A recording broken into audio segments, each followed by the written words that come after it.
தமிழர்களின் number one choice Tamil matrimony.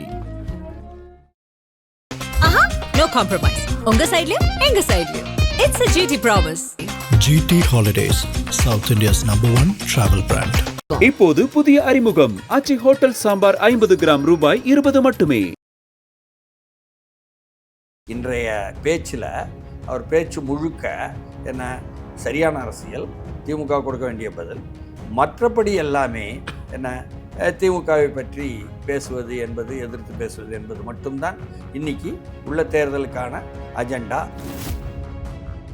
நிறைய கூட்டணி கட்சிகள் இருக்காங்க, நிறைய பிரமுகர்கள், ஊரறிந்த பிரமுகர்கள் இருக்காங்க என்பதை வைத்தே ஒரு 4-5 விழுக்காடு எடுத்துருவோம், அதனால வெற்றி பெற்றுவோங்கிற மாபெரும் நம்பிக்கையில் திமுக இருக்கு. இந்த கூட்டணியை கல்லாப்பெட்டி கூட்டணிங்கிறாரே சார் விஜய். கல்லாப்பெட்டி என்பது என்னன்னா வாங்கி போட்டுக்கொள்வது. நம்ம எதிர்த்து போராடும் பொழுது வண்டியில் ஏறிட்டு வர்றாங்க சில பேர் என்று சொன்னது பாரதிய ஜனதா கட்சியை தான் சொல்கிறார்கள் நான் நம்புகிறேன். ஏன்னா அதனுடைய தலைவர் ஒருத்தர் இருக்கார், எங்கள் ஊரில் திருநெல்வேலியிலேருந்து வந்தார். அவர் வாயை துடுக்கல, வாய்க்கு வந்ததை பேசிவிட்டார். நான் இப்படி பேசுகிற பழக்கமே இல்லைங்கிறார். பழக்கமே இல்லை. பாஜக மாநில தலைவரானோன்னு அப்படி பழக்கம் வந்துருச்சுன்னா கெட்ட இடத்துக்கு போய் கெட்ட வாடை வந்துருச்சா? ஆட்சியில் எங்களை நாம் அமர்ந்த பிறகு உங்கள் கிராமத்திற்கும் ஒரு வேலை சொல்கிறேன். ஆமாம். அப்படின்னா என்ன பொருள்னா, இந்த தேர்தலுக்கு முன்னால் நான் பெரிய க்ரௌடு புல்லிங் ப்ரோக்ராம்ஸ் இருக்காது என்று பொருள். ஏன்னா ஒரு மரணத்தை கூட சேலத்தில் பெருசுபடுத்தி ஊதி பெரிதாக்குவதற்கு எதிர்த்தரப்பு என்பது சுற்றி வளைச்சிருக்கு. நீங்கள் வந்து திமுகவும் காங்கிரஸும் கூட்டணியில் இருந்தால் இந்தியா கூட்டணி நிற்கிது, இந்தியா கூட்டணி நிற்கிதுன்னு சொல்லுவீங்களா? திமுக கூட்டணி தானே சொல்லுவீங்க. அதுமாரி இங்கே வந்து அதிமுக கூட்டணி தானே சொல்லணும். அது என்டிஏ கூட்டணி. பாஜகவை கூட்டணியில் வைத்திருக்கிற எடப்பாடி பழனிசாமியோ அனைத்து இந்திய அதிமுகவோ கேள்வி கேட்க முடியுமா? என்டிஏ எதிர்த்து முடியாது. அப்போ அந்த வேலை அதை இவர் கொஸ்டின் பண்ணுறாரு.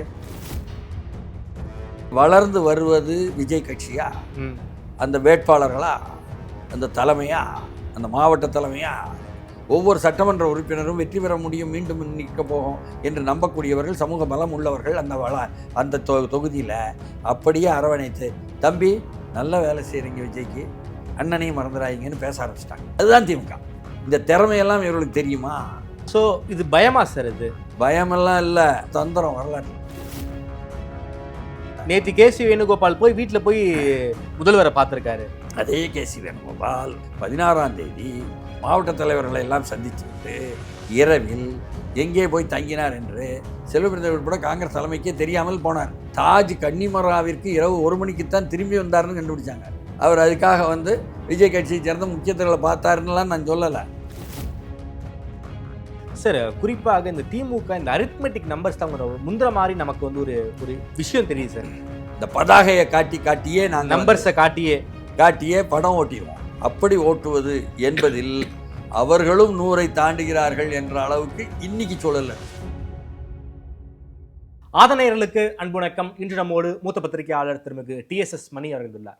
வணக்கம் மணி சார். வணக்கம் சார். வேலூரில் விஜய் பேசியிருக்காரு. விஜயனுடைய பேச்சை நீங்கள் எப்படி பார்க்குறீங்க?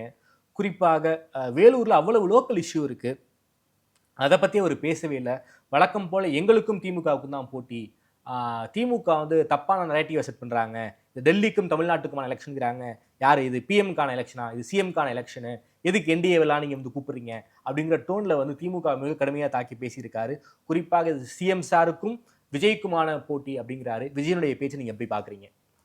இல்லை, அது சரியான அரசியல் பார்வை தானே. உங்களுக்கு டெல்லிக்கும் எங்களுக்கும் தான் போட்டின்னு முக ஸ்டாலின் சொல்வதும், என்ன என்டிஏக்கும் எங்களுக்கும் தான் போட்டி என்று முக ஸ்டாலின் சொல்வதும், ஆமாம், என்ன அனைத்து இந்திய அண்ணா திராவிட முன்னேற்ற கழக தலைமையில் தான் திமுகவுக்கு எதிராக ஒரு கூட்டணி இருக்கிறது என்பது நாடறிந்த செய்தி. என்டிஏ என்பது தமிழ்நாட்டில் வந்து இருப்பதாகவும், அதுதான் வந்து அதிமுக தலையில் ஏறி உட்கார்ந்திருப்பதாகவும், அதுதான் கூட்டணி ஆட்சி அமைக்கப் போவதாகவும் என்ன தமிழ்நாட்டில் இல்லாத பாஜக பரப்பிட்டிருக்காங்க. இது உள்ளபடியே யாருக்கு எதிரானதுன்னா அனைத்து இந்திய அதிமுக தலைமையான எடப்பாடி பழனிசாமிக்கு எதிரானது. இதை பாஜக இப்படி சொல்கிறாங்க. அப்போது அதை வந்து மீண்டும் திமுக தலைமையும் வலியுறுத்துவது என்பது அதிமுகவை குறைத்து மதிப்பிடுவது என்பதாகவும், எடப்பாடி பழனிசாமியை மாற்றான எதிராளியாக இருக்கிறாரே போட்டியாளராக என்று அவரை வெட்டி சாய்ப்பதற்காகவும் உள்ள பாஜகவினுடைய திமுகவினுடைய உடன்பட்ட ஒரு கருத்து. அதை இவர் கொஸ்டின் பண்ணுறாரு. அது நேரடியாக பாஜகவை கூட்டணியில் வைத்திருக்கிற எடப்பாடி பழனிசாமியோ அனைத்து இந்திய அண்ணா திமுகவோ கேள்வி கேட்க முடியுமா? என்டிஏ எதிர்த்து முடியாது. அப்போ அந்த வேலையை இவர் செய்கிறாரு. சரிதானே? இப்போ உண்மையில் பாஜகவோ என்டிஏயோ தமிழ்நாட்டில் இருக்கானா? இல்லை. ஏன்னா நீங்கள் வந்து திமுகவும் காங்கிரஸும் கூட்டணியில் இருந்தால் இந்தியா கூட்டணி நிற்குதுன்னு சொல்லுவீங்களா? திமுக கூட்டணி தானே சொல்லுவீங்க. ஆமாம். அதுமாரி இங்கே வந்து அதிமுக கூட்டணி தானே சொல்லணும். அது என்டிஏ கூட்டணி இல்லாத ஒன்றை வேண்டுமென்றே சொல்வது, அதன் மூலம் திணிப்பது, அதன் மூலம் பழனிசாமியை நிறுவ விடாமல் ஆக்குவது, இதுதானே வந்து பாஜகவோ அல்லது ஆர்எஸ்எஸோ பார்ப்பனர்களோ அவங்களுடைய வேலையாக இருக்குது. அப்படி இருக்கும் பொழுது அதற்கு எதிராக அதை ஒட்டி அதற்கு ஆதரவாக திமுக தலைமையிலும் பேசுகிறாருன்னு சொன்னால், அவரை பொறுத்தவரையும் பாஜகவை காட்டி பாஜகவை சொல்லி திமுகவை தக்க வைத்துக் கொள்வது, திமுகவை தொடர்ந்து ஆட்சியில் அமர வைப்பது. ஏன்னா தமிழ்நாட்டு மக்களுக்கு அதிமுக மேலாம் வெறுப்பு இருக்காது, பாஜக மேலே தான் வெறுப்பு இருக்கும். அதனால அதை பயன்படுத்துவது என்று தந்திரம் செய்கிறார். அப்போ திராவிட முன்னேற்ற கழகத்தினுடைய தந்திரமான தத்துவார்த்தமே அதுதான். அதை கை வைக்கிறார். இதுதான் பாயிண்ட்டு. வந்து நீங்கள் டெல்லிக்கும் எங்களுக்கும் தான் போட்டிங்கன்னா டெல்லியில் போக போகிறீங்களா? போன முறையே என்ன கேட்டார்? டெல்லிக்கு தமிழ்நாடு அவுட் ஆஃப் கண்ட்ரோல்னு சொன்னதற்கு பதில் கேட்டார். நீங்கள் அவுட் ஆஃப் கண்ட்ரோல் தான், சட்ட ஒழுங்கில் அவுட் ஆஃப் கண்ட்ரோல் தான் எல்லாம் போன முறை சொன்னார். ஆமாம். இந்த முறை என்ன சொல்கிறாருன்னா, சேலத்தில் வேலூரில் என்ன சொல்கிறாரு? நீங்கள் வந்து டெல்லிக்கு போய் நேரடியாக டெல்லியில் போய் தேர்தலில் நிற்க போகிறீங்களா? என்ன டெல்லியுடன் போட்டிங்கிறீங்க, என்டிஏவுடன் போட்டிங்கிறீங்க என்பதாக கேட்குறார். அவர் தன்னுடைய கட்சி தனக்கும் போட்டி ஸ்டாலினுக்கும் என்பதாக சொல்வது என்பது இயல்பாக அவருடைய தொண்டர்களை உற்சாகப்படுத்தி சொல்ல வேண்டியதான். என்னன்னு சொன்னால், வந்த கூட்டம் எல்லோரும் 5000 பேரும் முன்னோடிகளாகவும் நிர்வாகிகள்ங்கிற பெயரில் உள்ள முன்னோடிகளாகவும் இருக்கிறாங்க, இளைஞர்களாக இருக்காங்க, இளம்பெண்களாக இருக்காங்க. சரிதானா? அப்போ அவர்களை உற்சாகப்படுத்துவதற்குள்ள அணுகுமுறை என்பதாகத்தான் அவர் வந்து மையமாக உள்ள அணுகுமுறைகளாக தெரிஞ்சிச்சு. இன்றைய பேச்சில் அவர் பேச்சு முழுக்க இந்த மாதிரி வந்து இது முதல்ல அரசியல் தான், சரியான அரசியல், திமுக கொடுக்க வேண்டிய பதில். மற்றபடி எல்லாமே திமுகவை பற்றி பேசுவது என்பது, எதிர்த்து பேசுவது என்பது மட்டும்தான் இன்றைக்கி உள்ள தேர்தலுக்கான அஜெண்டா. அதிலும் மாற்று கருத்து இல்லை. அதை கொண்டு போய் ஆகணும் என்பதிலும் சரிதான். அதில் தங்களை முன்னிறுத்துவது, அதற்கு உள்ள ரிட்டோரிக்ஸ்ன்னு சொல்லுவாங்களே, வார்த்தை ஜாலங்கள் என்பது அதிகமாக இருந்துச்சு. என்னன்னா, உள்ளபடியே வேலூர் ஒருங்கிணைந்த மாவட்டத்தினுடைய கோட்டை. ஆமாம்.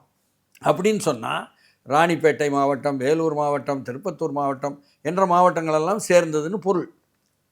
அதே மாதிரி தான் வந்திருந்த முன்னோடிகளும் கூட வாணியம்பாடி, ஆம்பூர், திருப்பத்தூர், ராணிப்பேட்டை இப்படி எல்லா பக்கத்துலேருந்து வந்திருந்தாங்க. ஏன்னா ராணிப்பேட்டையிலேருந்து வேலூர் போகிற வழியில் அந்த கிரசேரி இருக்குது, அங்கே நடக்கக்கூடும். அதில் ஏற்கனவே இவர் வந்து க்ரௌடு கூட்டத்தை, ஒட்டுமொத்த பொதுமக்கள் கூட்டத்தை சந்திக்க சென்றது என்பதாக ஒரு ரோடு ஷோவுடன் போனது. முதல்ல திருச்சி, ஆமாம், அப்புறம் அரியலூர், அதுக்கப்புறம் நாகப்பட்டினம், அப்புறம் திருவாரூர், அப்புறம் நாமக்கல், அப்புறம் கரூர். அதில் நடந்த அசம்பாவிதத்தை வச்சு ஃபுல் ஸ்டாப் ஆச்சு, அது முற்றுப்புள்ளி வந்தது. உள்ளபடி அங்கெல்லாம் போகும்பொழுது திருச்சியில் நல்லா நினைவுபடுத்தி பார்த்தா, சுத்துப்பட்டில் உள்ள வரிசையாக இடங்களை சொல்லி அங்கெல்லாம் தண்ணீர் கூட இல்லைங்க, குடி தண்ணீர் கூடங்கிறத சுட்டி காட்டினார். ஒவ்வொன்றும் மக்கள் பிரச்சனையை சொன்னார். இங்கே வந்து 2 அமைச்சர்கள் இருக்காங்க, இந்த ஊருக்கு எதுவும் செய்யலைன்னு சொன்னார். திருச்சியில் சொன்னார். அது மட்டும் இல்லாமல் திருச்சியில் இங்கு வந்து மணச்சநல்லூர் சட்டமன்ற உறுப்பினரை சொல்லி கிட்னி திருட்டு சொன்னார் இல்லையா? அதற்கு பிறகு அது போன்ற அரியலூர்லையும் சொன்னார். அதற்கு பிறகு நாகப்பட்டினம் வரும்பொழுது நாகப்பட்டினத்தில் அங்கே இருக்கக்கூடிய இறால் பண்ணைகள் எவ்வளோ தூரம் பாதிப்பை ஏற்படுத்துவது, முறைப்படுத்தணும் அழகாக சொன்னார். மீனவர்கள் பிரச்சனையை சொன்னார். அதற்கப்புறம் திருவாரூர் வரும்பொழுது விவசாயிகள் பிரச்சனையை சொன்னார். நாமக்கல்ல அதே மாதிரி சொல்லும் பொழுது இங்கே இருக்கக்கூடியவர்கள் எல்லாம் வந்து எந்த அளவுக்கு அந்த சிறிய நெசவு தொழிலாளர்களுடைய குடும்பங்களெல்லாம் அந்த மணச்சநல்லூர் சட்டமன்ற உறுப்பினர் மேலே வந்த குற்றச்சாட்டு இருக்குதே, அந்த மருத்துவர் மூலமாக வந்து கிட்னி திருட்டு போனது என்ற விஷயத்தில் பாதிக்கப்பட்டாங்க என்பதையெல்லாம் சுட்டி காட்டினார். ஆழமான விஷயங்கள் பேசினார். ஏன்னா கரூர்லேயே அதே போல் இப்படியாக என்ன கரூரில் இன்னும் சொல்லப்போனால் வந்து நேரடியாகவே அங்கே உள்ள மாஜியை தாக்கியே வந்து பாட்டு பாடினார். ஆமாம், இந்த அளவுக்கு செய்தார். சொன்னவர் இங்கே வேலூர் மாவட்டத்தில் பக்கத்தில் இருக்கக்கூடிய திருப்பத்தூரில் பல்வேறு பிரச்சனைகள் இருக்குது. ராணிப்பேட்டில் இருக்குது, வேலூரில் இருக்குது, வாணியம்பாடியில் இருக்குது, ஆம்பூரில் இருக்குது, திருப்பத்தூரில் இருக்குது, பக்கத்தில் கிருஷ்ணகிரி. அப்போ திருப்பத்தூர் மாவட்டத்தில் குறிப்பாக இப்போ உள்ள சூழல் என்னன்னு சொன்னால், இந்த அமெரிக்காவினுடைய அதிபர் ட்ரம்ப் என்று ஒருவர் வந்துட்டு இந்தியாவுக்கு டேக்ஸ் போடுறேன்னு சொல்லி கண்ணா பின்னான்னு போட்ட உடனே இங்கிருந்து எக்ஸ்போர்ட் என்று ஏற்றுமதிக்கான ஷூக்கள் என்பதற்கெல்லாம் 50 விழுக்காடு 500 விழுக்காடு எல்லாம் போட்டு மிரட்டி குழப்பம் பண்ணி இங்கே உள்ள பொருளாதாரத்தை வீழ்த்தும் பொழுதானால் பாதிக்கப்பட்டது ஏற்கனவே உள்ள பாதிப்புகளை தாண்டி கூடுதலாக 80 விழுக்காடு ஷூ தொழிற்சாலைகள் அந்த வட்டாரத்தில், அவர் பேசியதற்கு பக்கத்து வட்டாரத்தில் என்ன மூடப்பட்டு விட்டன. 80 விழுக்காடு தொழிற்சாலைகள், இயங்கும் தொழிற்சாலைகள் மூடப்பட்டு விட்டன. 20 விழுக்காடு தொழிற்சாலைகள் தான் இயங்கிக் கொண்டிருக்கின்றன. இது அவருக்கு எடுத்து சொல்லப்பட்டதா, அவர் கேட்டு தெரிந்து கொண்டாரா என்று நமக்கு தெரியாது. ஒன்று. ரெண்டாவது, அங்கே அந்த தொழிற்சாலைகளில் ஷூ தொழிற்சாலைகளில் வேலைக்கு போகிறவங்க யார் என்றால் தலித் இளைஞர்களும் தலித் இளம்பெண்களும், முஸ்லீம் இளைஞர்களும் முஸ்லீம் இளம்பெண்களும். இன்றைக்கி பார்த்தீங்கன்னாலும் விசாரித்தா அங்கே நேரடியாக கேட்டால் அங்கிருந்து வாணியம்பாடி, ஆம்பூர், திருப்பத்தூர் அங்கிருந்து வந்திருந்தாங்க. அவங்களெல்லாம் வந்திருந்தாங்க. நிறைய இளைஞர்கள் இவருக்கு வருவாங்க இல்லையா, இளம்பெண்களும் அதிகமாக வருவாங்க அணிதிரண்டு. விஜய் என்னென்ன பார்க்கணும், அவர் நல்லா பேசுவார், மாற்றத்தை உருவாக்குவதற்காக அவர் பேசுவார் என்று எதிர்பார்த்து. அப்போ அவர்கள் விஷயங்களை தொட்டு காட்டலாமே. நமது தமிழ்நாட்டு முதலமைச்சர் மு.க. ஸ்டாலின் இவ்வளவு நாள் கழித்து கடைசியில் இப்போ நாட்ராம்பள்ளியில் பக்கத்தில் நாங்கள் ஒரு இண்டஸ்ட்ரியல் இதை உருவாக்குவோம், எஸ்டேட்டை என்பதாக உங்களுக்கு தீர்வு தர்றேன் அப்படின்னு சொல்லி போட்டு சுமனாச்சும் சொல்லுவார். அதில் அவர் கெட்டிக்கார். சுமனாச்சும் சொல்கிறது என்ன, வாக்குறுதிகளை அள்ளி வீசுவது, கண்டிப்பாக செய்ய மாட்டோம் என்ற முடிவுக்கு பிறகு வாக்குறுதியை சொல்வது, நிதித்துறை செயலாளர் உதயச்சந்திரன் கேட்காமையே வாக்குறுதியை அள்ளிவிடுவது, அப்புறம் அவர் நிதித்துறை இல்லை என்று சொல்வது, இது இவருக்கு வந்து வழக்கமாகவும் பழக்கமாகவும் போய்விட்ட ஒரு கழகத்தினுடைய முன்னோடி அவர் நம்ம மு.க. ஸ்டாலின். அப்படி இருக்கும்போது அதை சுட்டி காட்டி நேரடியாக கேட்கலாமே. அங்குள்ள மக்களுடைய இதயத்தை தொடக்கூடிய, வாழ்வாதாரத்தை அழிக்கக்கூடிய பிரச்சனை, வாழ்வாதாரம் அழிந்து கொண்டிருக்கக்கூடிய பிரச்சனை, அதற்கு வாழ்வாதாரம் கொடுக்கிறேன் என்று வகையாக என்ன பொய் சொல்லி மாட்டிக்கொண்ட முதலமைச்சர் இதையெல்லாம் சுட்டி காட்டலாமே. இல்லை. சரி, அது மட்டும் இல்லாமல் பக்கத்தில் போச்சம்பள்ளியில் ஒரு ஆலை, 10,000 பேர் தொழிலாளர்கள் வந்து விட்டுருக்கிற ஆலை வந்து மூடப்பட்டது.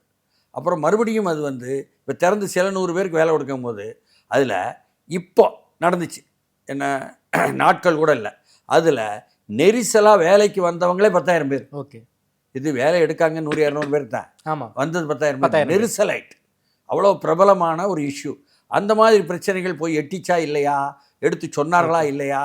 மாறாக அந்த மாவட்டத்தினுடைய செயலாளர் அவர் வந்து என்ன இது கொடுப்பதும், அதற்கப்புறம் வந்து ஒரு வேல் கொடுப்பதும் எல்லாம் செய்கிறாங்க. சரி, அதெல்லாம் தலைவருக்கு செய்ய வேண்டியதுதான்.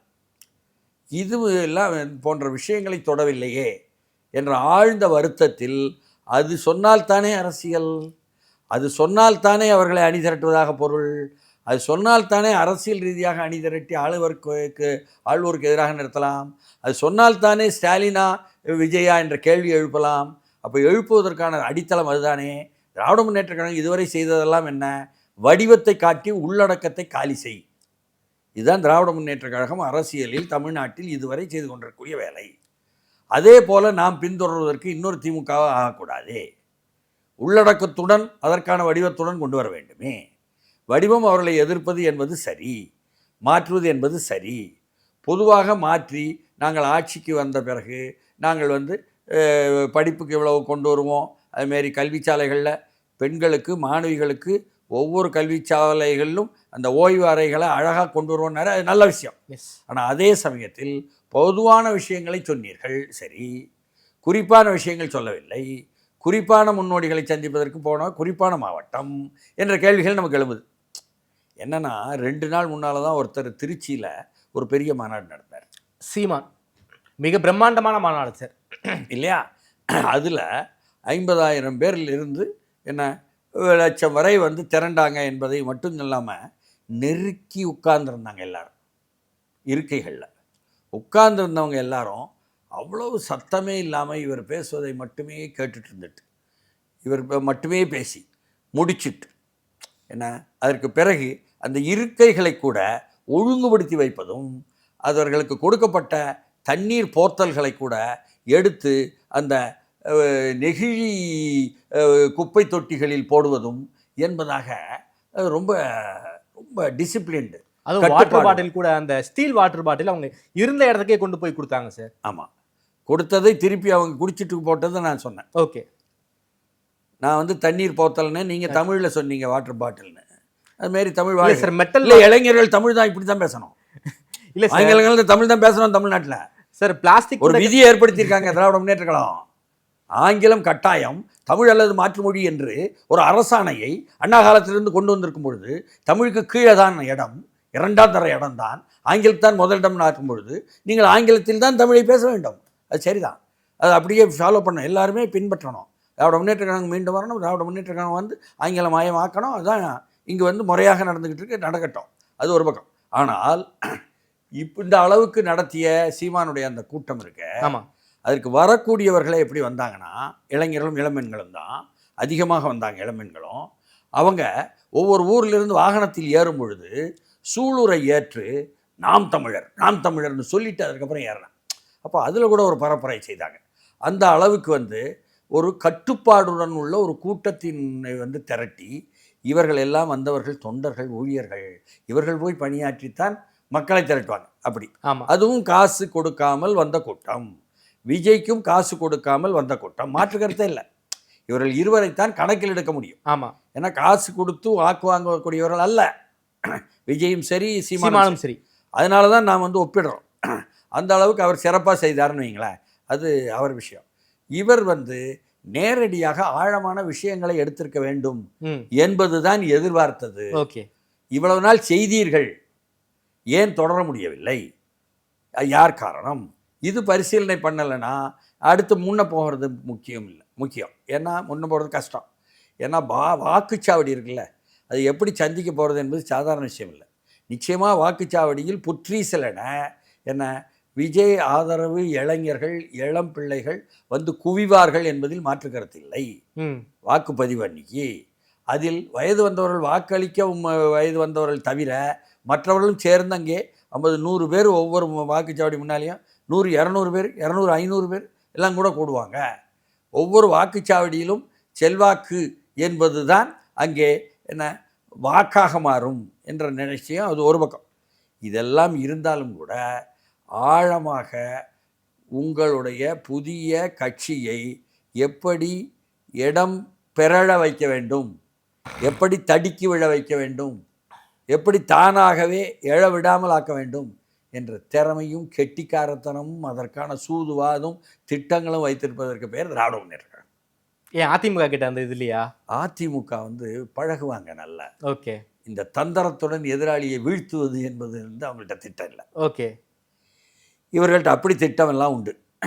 இதுவரை அவர்கள் செய்து கொண்டு வந்திருந்ததே கூட செத்தவர்கள் பெயர்களை எடுக்க விடாமல் தடுப்பாங்க. ஓகே, பட்டியலில். அதே போல் இடம்பெயர்ந்தவர்கள் இருக்காங்கல்ல, அவர்கள் பெயர்களையும் என்ன எடுக்க விடாமல் வச்சுருப்பாங்க.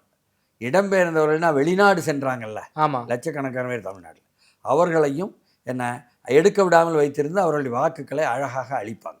ஓகே, ஒரு வாக்களிக்கக்கூடிய மகத்தான ஒரு ஒரு நன்கொடை இடம் வந்து திராவிட முன்னேற்ற கழக தலைமை அது திட்டமிடுவாங்க அழகாக. இந்த எஸ்ஐஆரில் 97 லட்சம் தமிழ்நாட்டில் குறைஞ்சதை, அதில் செத்தவர்கள் பெயர்களும் இன்னும் முழுக்க எடுக்கலை, ஏன்னா அதிமுக ரெண்டுமே ஒத்துக்கிட்டாங்க. BA 2க்கள் வந்து ஒத்துழைச்சாங்க. ஆனாலும் கூட அந்த வெளிநாட்டிலிருந்து என்ன வந்து வாக்களிப்போம் இப்படிலாம் நிறைய வந்து நீக்கமாகிடுச்சு.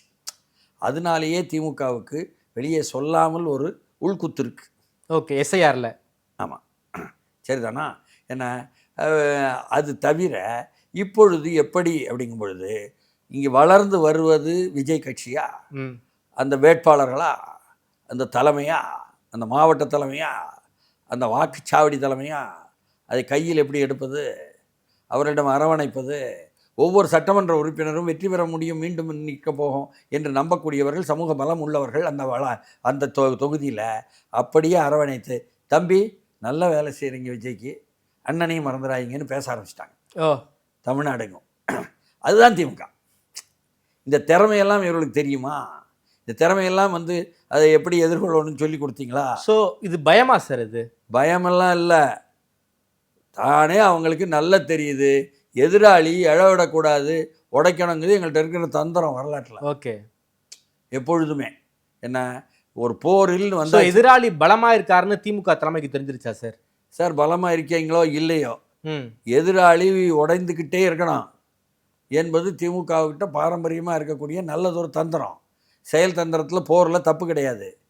சரி, உங்களுக்கு தூத்துக்குடி மாவட்டத்தில் விளாத்திக்குளம்னு ஒரு சட்டமன்ற தொகுதி ஐயா, மார்க்கண்டேயன்னு சொல்லி சட்டமன்ற உறுப்பினர் தனியாக நின்றே ஒரு கட்டத்தில் வெற்றி பெற்றார். அதுக்கு பிறகு திராவிட முன்னேற்ற கழகத்து சார்பாக வந்திருக்கிறாரு. ஏன்னா அவரை KN நேருவும் KKSஆரும் போய் பிடிச்சி கொண்டாந்து திமுகலையும் சேர்த்து கொண்டாந்தாச்சு. என்னன்னா சமூகத்தை சேர்ந்தவர் என்பதற்காக போனாங்கன்னு வைங்களேன். அப்போ அந்த சமூகத்தை சேர்ந்தவர் ஒருத்தரே அதுக்கு தூத்துக்குடி வடக்கு மாவட்டமாக இருந்தால் அதனுடைய செயலாளராக இருந்தால் மாவட்ட செயலாளர்னு விஜய் கட்சிக்கு இருப்பார். அவரை வேட்பு மனு விஜய்கிட்ட போடுவதற்கு நாள் முடிஞ்சு போச்சுல்ல, அதில் போட விடலை. இங்கே தான் இருக்குது தந்திரம்.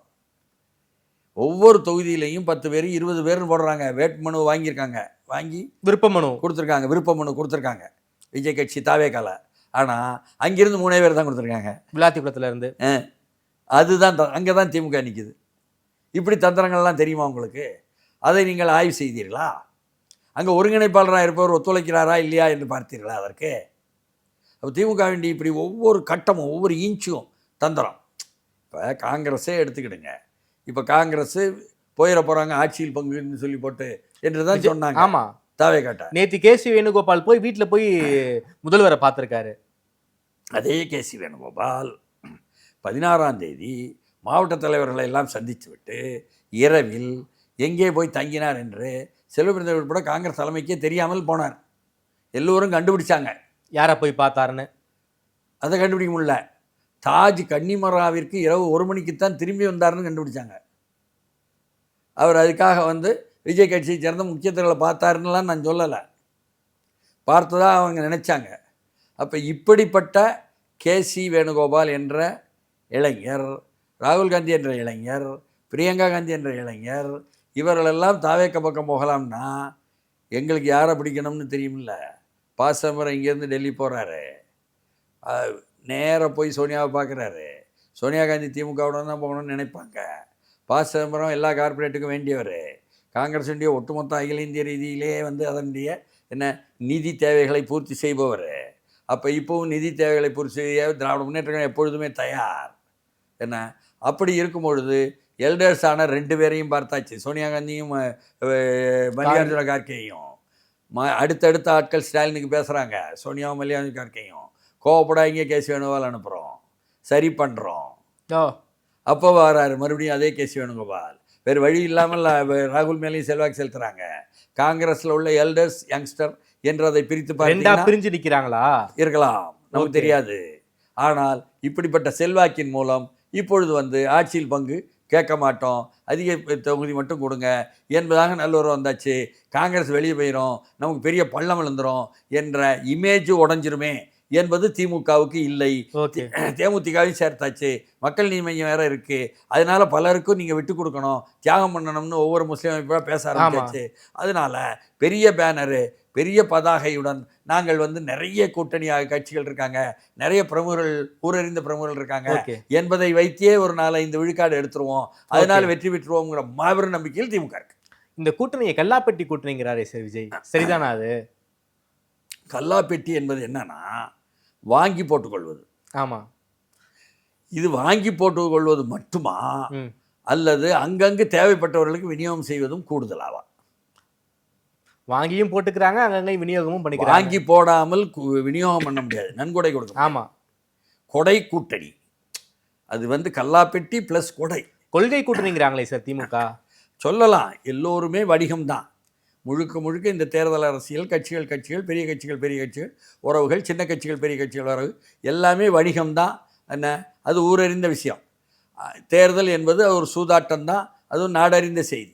அப்படி இருக்கும் பொழுது இது வெறும் கல்லாப்பெட்டி அல்ல, இது என்ன ஒட்டுமொத்தமாக கொடை கொடுக்கும் கூட்டணி. ஓகே, அதனால கொடை கொடுக்கிறார் கர்ணன் போல அப்படின்னு சொல்லிவிட்டு நீங்கள் உயர்த்தி பிடிக்கணும். ஓகே, மக்களெல்லாம், தமிழ் மக்கள்லாம் பொங்கலுக்கு 3000, இப்பொழுது 5000 மகளிர் உரிமை தொகை ப்ளஸ்ஸு கோடை சிறப்பு தொகை, அதனால் கொடை கொடுக்கும் வள்ளலாகத்தான் பார்ப்பாங்க. அப்போ அது தவிர ஒவ்வொரு இடத்திலும் அமைச்சர்கள்லாம் என்ன பத்திரங்களாக ஒவ்வொரு வீடுகளாக கொடுத்தாச்சு, ஒவ்வொரு பாத்திரம் அறிந்து பிச்சை எடு என்பது போல் ஒவ்வொருத்தரையும் ஆக்கியாச்சு. அதற்கு பிறகு மீண்டும் கொடுப்போம், மீண்டும் வரும் என்ற உத்தரவாதங்கள் இருக்குது. அதனால் எப்பொழுதுமே கல்லா பெட்டி மட்டுமல்ல, என்ன ஒரு கலையா பெட்டியாக எல்லோருக்குமே எடுத்து கொடுப்பதாக இருக்கக்கூடிய ஒரு அட்சய பாத்திரம். அப்போ கல்லா பெட்டியும் அட்சய பாத்திரமும் சேர்ந்துருச்சு சரி என்பதாகத்தான் திமுகவை சொல்ல முடியும். சார், குறிப்பாக இந்த திமுக இந்த அரித்மெட்டிக் நம்பர்ஸ் தான் முந்திர மாதிரி நமக்கு ஒரு ஒரு விஷயம் தெரியுது சார். அது களம் அப்படி தான் இருக்கா சார்? களம் திராவிட முன்னேற்ற கழகம் இந்த கூட்டணி எண்ணிக்கையை காட்டும் பொழுது அந்த எண்ணிக்கையில் உள்ள ஒவ்வொரு கட்சிகளும் எவ்வளோ வாக்குகள் இருக்குன்னு நீங்கள் தேட போனீங்கன்னா நீங்கள் திரும்பி வர மாட்டீங்க, ரொம்ப பாவமாயிருவீங்க. அதனால வாக்குகள்லாம் எண்ணக்கூடாது. ஓகே, இந்த பதாகையை காட்டியே நாங்கள் நம்பர்ஸை காட்டியே படம் ஓட்டிடுவோம். படம் ஓட்டணுங்கிறது தான் எங்களுக்கு முக்கியம். அது அழகாக கொட்டகையிலேருந்து என்ன பெரிய தேட்டர் வரை ஓட்டுவோம், புரியுதுங்களா? அதனால் அப்படி ஓட்டுவது என்பதில் அவர்களும் 100ஐ தாண்டுகிறார்கள் என்ற அளவுக்கு இன்னைக்கு சூழல் இருக்கு. ஓகே, அப்போ அதிமுக திமுகவை எதிர்க்கிறது. இப்போ இவர் சொல்லும்போது சொல்கிறார், எல்லோரும் சேர்ந்து ஒருத்தரை எதிர்க்கிறார்கள், எல்லாரும் விஜய் தான் எதிர்க்கிறாங்க அப்படிங்கிற டோன்ல. அது அப்புறம் சொன்னார். முதல்ல ஒருத்தரைன்னு சொன்னால் திமுக என்ற ஆட்சியை எதிர்த்து தான் எல்லாரும் இருக்காங்க. ஆமாம், சீமான் கட்சி ஆனாலும் சரி, அதிமுக கூட்டணி ஆனாலும் சரி, விஜயா இருந்தாலும் சரி, விஜய் ஆனாலும் சரி, அப்படித்தான் எதிர்க்கிறாங்க. அப்படி எதிர்க்கும் பொழுது அதை சொல்லாமல் விஜயத்தான் எதிர்க்கிறார்கள் சொன்னார். ஆமாம், ஆனால் இடையில நம்ம எதிர்த்து போராடும் பொழுது வண்டியில் ஏறிட்டு வர்றாங்க சில பேர், என்ன அவங்கெல்லாம் இங்கே விளையாடாதீங்க என்று சொல்ல வேண்டியிருக்கு என்று சொன்னது பாரதிய ஜனதா கட்சியை தான் சொல்கிறார்கள்னு நான் நம்புகிறேன். ஏன்னா அதனுடைய தலைவர் ஒருத்தர் இருக்கார், எங்கள் ஊரில் திருநெல்வேலியிலேருந்து வந்தார். அவர் வாயை துடுக்கில் வாய்க்கு வந்தது பேசிவிட்டார். நான் இப்படி பேசுகிற பழக்கமே இல்லைங்கிறார். பழக்கமே இல்லை. பாஜக மாநில தலைவரானோன்னு அப்படி பழக்கம் வந்துருச்சுன்னா கெட்ட இடத்துக்கு போய் கெட்ட வாடை வந்துருச்சா கேட்பான். என்ன அந்த மாதிரி உள்ளதைத்தான் சொல்லுகிறார் என்று நான் நம்புகிறேன். அதையும் கொஞ்சம் மறைமுகமாக பேசியிருக்காரு. என் மீது அவதூறு பரப்புறாங்க, அதை உங்கள் மீது, மக்களின் மீது அவதூறு பரப்புவதற்கு சமம்னு அதை பற்றி பேசியிருக்காரு. ஒரு இடத்துல கண் கலங்கினார், உடஞ்சு போனார். அதையும் நீங்கள் கவனிச்சிருப்பீங்கன்னு நினைக்கிறேன். அப்படியா? அதாவது மக்கள் மேலே நான் என்பது மக்கள் தான், மக்கள் என்பது நான் தான் என்று சொன்னார். அது அவருடைய விவரிப்புன்னு வைங்களேன். என்ன அதுதான் அரசியலில் முன் செல்வதற்கு உதவும். நமக்கு என்னன்னு சொன்னால் மக்களுடைய பிரச்சனைகளை மேலும் பேசணும்.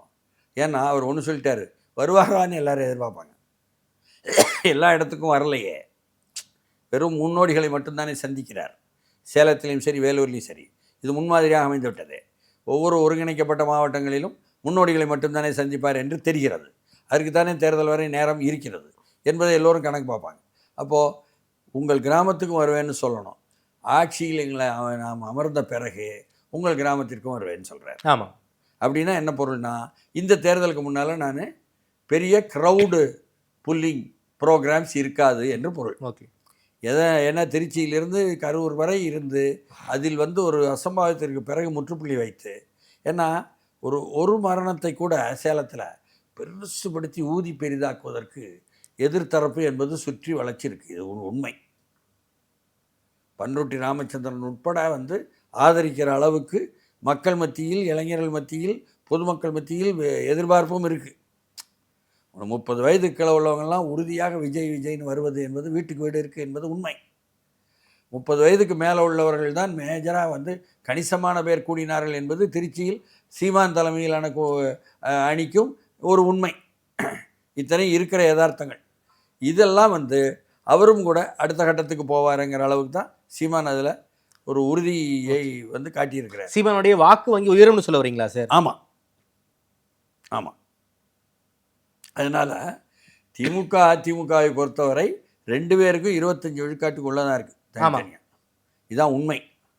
ஏன்னா அடுத்தடுத்தவங்களை சேர்த்து தான் திமுகவினுடைய வாக்குகளை அதிகமாக தாவேக பக்கம் போகிறதா அதிமுக வாக்குகள் அதிகமாக போகிறதா என்பதை ஒட்டி அந்த சமன்படுத்தல் என்பது தேர்தல் விளைவுகளாக மாறும். ஓகே.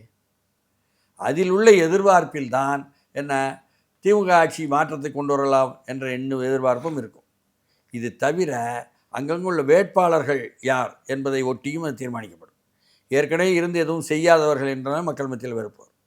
எல்லாத்தையும் தாண்டி தீர்மானிப்பது அங்கங்கே இருக்கக்கூடிய வாக்குச்சாவடிகள் தான். வாக்குச்சாவடிக்கு கிராமங்களில் செல்வாக்கு மிக்க நபர் யாரோ அவர் சொல்லை என்ன செவி மடுப்பது என்ற ஒரு பார்வை இருக்கிறது. இது உளவியல் பார்வை. சீமானுக்குரிய கூட்டம்னா ஒரு கூட்டத்தினுடைய உளவியல் அது.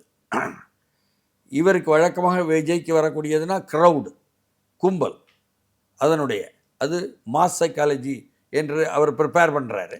இங்கே மாஸ் ப்ளஸ் மாப் சைக்காலஜி என்ற கும்பல் என்ற உளவியலும் சேர்ந்து வருது.